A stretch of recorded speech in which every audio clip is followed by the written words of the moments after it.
झी5 आजच सबस्क्राईब करा आणि पहा तुमचे आवडते शोज।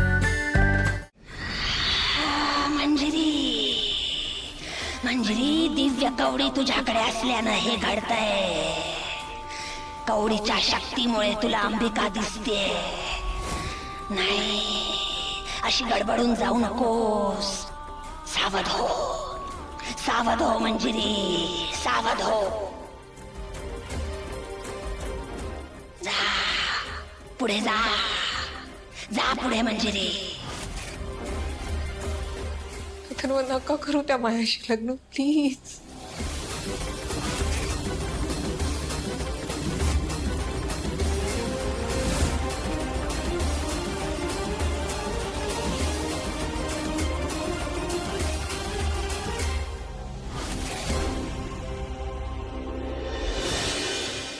प्लीज नका करू।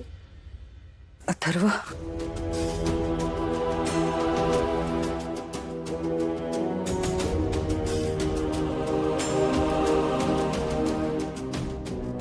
आई, मला जरा बोलायचं होतं तुझ्याशी। आपण नंतर बोलूयात का? मला जरा अर्जंटली बाहेर जायचं आहे। महत्वाचं आहे अथर्व।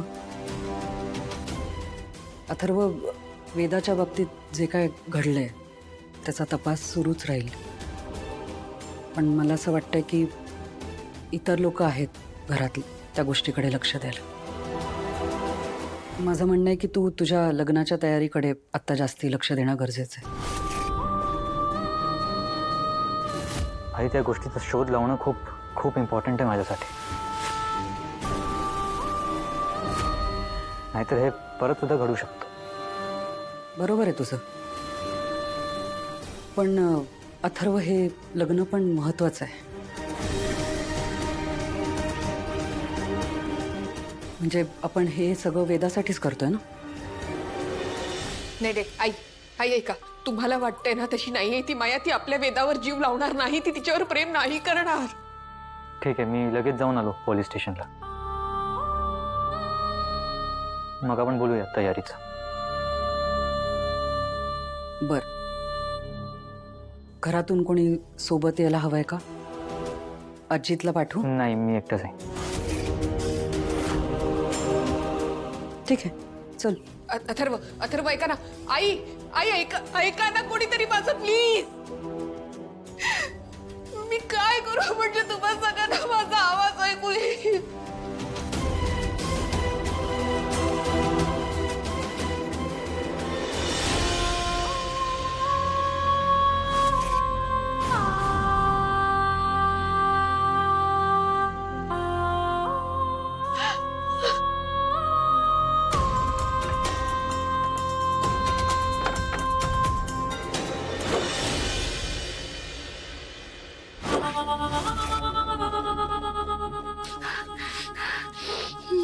ती अंबिका घरात कशी आली? घरात कशी आली? मी तर तिच्या आत्म्याला चाफ्याच्या झाडाजवळ कैद करून ठेवलं होतं, मग ती मुक्त कशी झाली? कोणी केलं? एवढे दिवस ती घरातच होती, घरातच होती। मंजिरी, अंबिकाचं श्राद्ध होतं त्याच दिवशी ती कैदेतून सुटली, तेव्हा एक घटना घडली होती।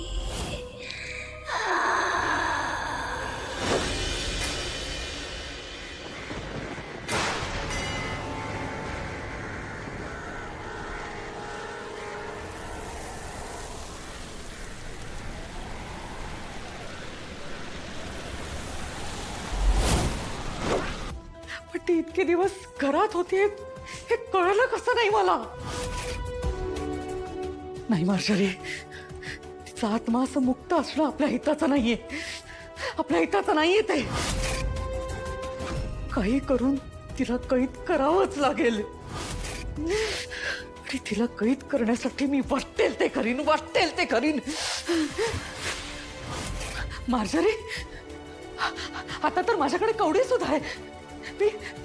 मी अंबिकाला कैद करू शकते, मी करू शकते तिला कैद।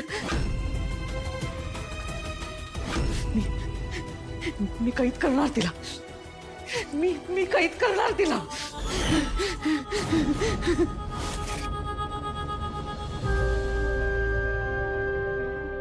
वेदा कुठे गेली होते तू माझ्याकडे? तुझी या घरात काही गरज नाही. माझ्या वेदासोबत आज जे झालंय त्यासाठी मी हिला माफ करणार नाही. वेदाच्या किडनॅपिंग बद्दल काही इन्फॉर्मेशन मिळाली का ते विचारायला आणि तिला बेशुद्ध करण्यासाठी जे गुंगीचं औषध वापरलं होतं त्यातनं काही क्लू मिळतो का ते बघायला.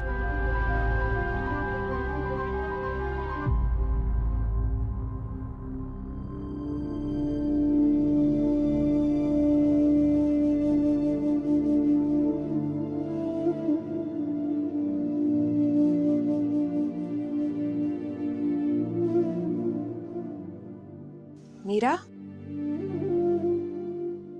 काय करतेयस? राधाताई तू? काही नाही ग, आवरत होते. तू कशी आहेस ग?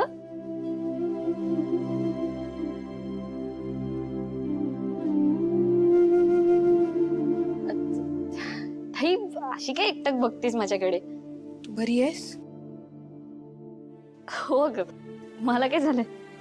मी बरीच आहे. तुझा चेहरा सांगतोय मीरा. काय झालं? कोणी काही बोललंय का तुला? मीरा, काय विचारतेय मी?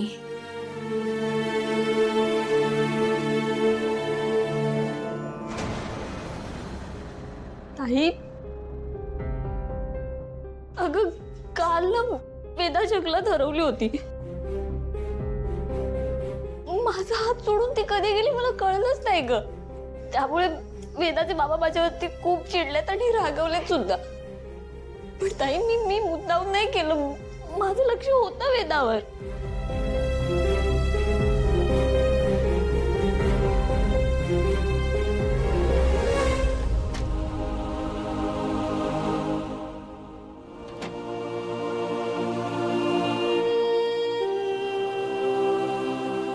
ताई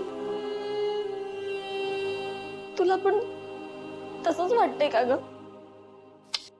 नाही ग मीरा, असं का वाटेल मला? हा, आणि मला माहितीये तू वेदावर किती जीव लावतेस ते. पण एक सांगू? हा बोल ना ग. वेदा स्वतः जंगलात हरवली नव्हती.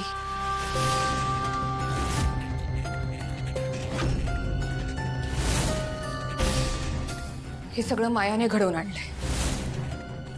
मायाला नकोय वेदा तिच्या आयुष्यात. ताई तू तू काय बोलतेस?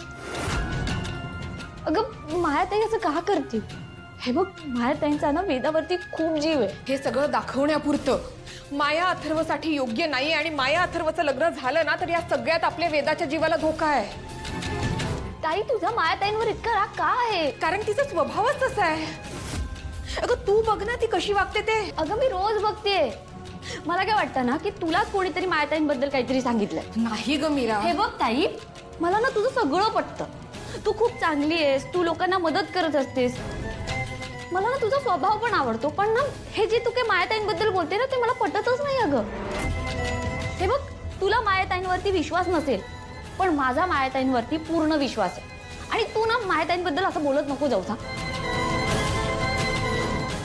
झी5 आजच सबस्क्राईब करा आणि पहा तुमचे आवडते शोज